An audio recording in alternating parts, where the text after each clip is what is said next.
Praise the Lord. യോഹന്നാൻ 1:43 മുതലുള്ള ഭാഗങ്ങളിൽ ഫിലിപ്പോസ് നഥനയേലിനോട് ചെന്ന് പറയുന്നുണ്ട്, മോശയും പ്രവാചകന്മാരും എഴുതിയിരിക്കുന്ന നസ്രയത്തിൽ നിന്നുള്ള യേശുവിനെ ഞാൻ കണ്ടെത്തിയിരിക്കുന്നു എന്ന്. അപ്പം നഥനയേൽ ഫിലിപ്പോസിനോട് ചോദിച്ചു, നസ്രയത്തിൽ നിന്നും വല്ല നന്മ വരുമോ? ഫിലിപ്പോസ് പറഞ്ഞു, വന്ന് കാൺമീനെന്ന്. അങ്ങനെ രണ്ടുപേരും കൂടെ യേശുവിൻ്റെ അടുക്കലിലേക്ക് യാത്രയായി.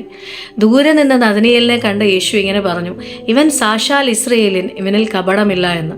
ഇത് കണ്ട് ആശ്ചര്യത്തോടെ നഥനയേൽ ചോദിച്ചു, എന്നെ എവിടെ നിന്ന് അറിയും? നഥനയേൽ ചിന്തിച്ചു, ചിലപ്പോൾ പുരുഷാരത്തിൽ എവിടെയെങ്കിലും എന്നെ കണ്ടിട്ടുണ്ടാവും, അല്ലെങ്കിൽ ആരെങ്കിലും എന്നെപ്പറ്റി പറഞ്ഞിട്ടുണ്ടാവും, അല്ലെങ്കിൽ ഫിലിപ്പോസ് എന്നെപ്പറ്റി പറഞ്ഞിട്ടുണ്ടാവും യേശുവിനോടെന്ന്. എന്നാൽ യേശുവിൻ്റെ മറുപടി ഇങ്ങനെയായിരുന്നു, ഫിലിപ്പോസ് നിന്നെ വിളിക്കും മുമ്പ് നീ അത്തിയുടെ കീഴിലിരുന്നപ്പോൾ ഞാൻ നിന്നെ കണ്ടുവെന്ന്. നഥനയേലിനെ കർത്താവ് കണ്ടത് വലിയൊരു പുരുഷാരത്തിൻ്റെ ഇടയിൽ വെച്ചല്ല, നഥനയേലിൻ്റെ സന്തോഷ നിമിഷങ്ങളിലുമല്ല. നഥനയേൽ ഏറ്റവും തകർന്ന് ലോവസ്റ്റ് മൊമെൻറ്റിൽ ആ അത്തിയുടെ കീഴിലിരിക്കുമ്പോൾ, നമ്മൾ ഏലിയാവിനെ ചുരച്ചെടിയുടെ തണലിൽ കണ്ട പോലെ, മരുഭൂമിയിൽ ഉഴന്ന് നടക്കുന്ന ഹാഗാറിനെ കണ്ടതുപോലെ, നഥനയേലിനെയും ആ അത്തിയുടെ കീഴിലിരുന്നാണ് കർത്താവ് കണ്ടത്. ഇതുപോലെ സന്തോഷമുള്ള നിമിഷങ്ങളിൽ നമ്മുടെ ചുറ്റും ഒരുപാട് ആൾക്കാർ കാണും. നല്ല ഫെലോഷിപ്പ് ഉണ്ടാവും, നമുക്ക് ഒത്തിരി ആൾക്കാർ നമ്മളെ സപ്പോർട്ട് ചെയ്യാനുണ്ടാവും.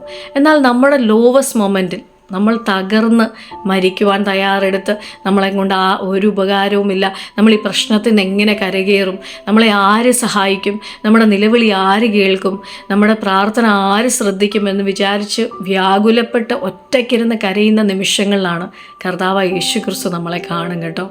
അത്തിയുടെ കീഴിലിരുന്ന് നഥനയേലിനെ കണ്ടതുപോലെ ആ കർത്താവ് നമ്മളെ കാണും, നമ്മുടെ നിലവിളി ശ്രദ്ധിക്കും, നമ്മുടെ കണ്ണുനീർ കാണും, നമ്മുടെ പ്രാർത്ഥനകൾക്ക് മറുപടി തരും.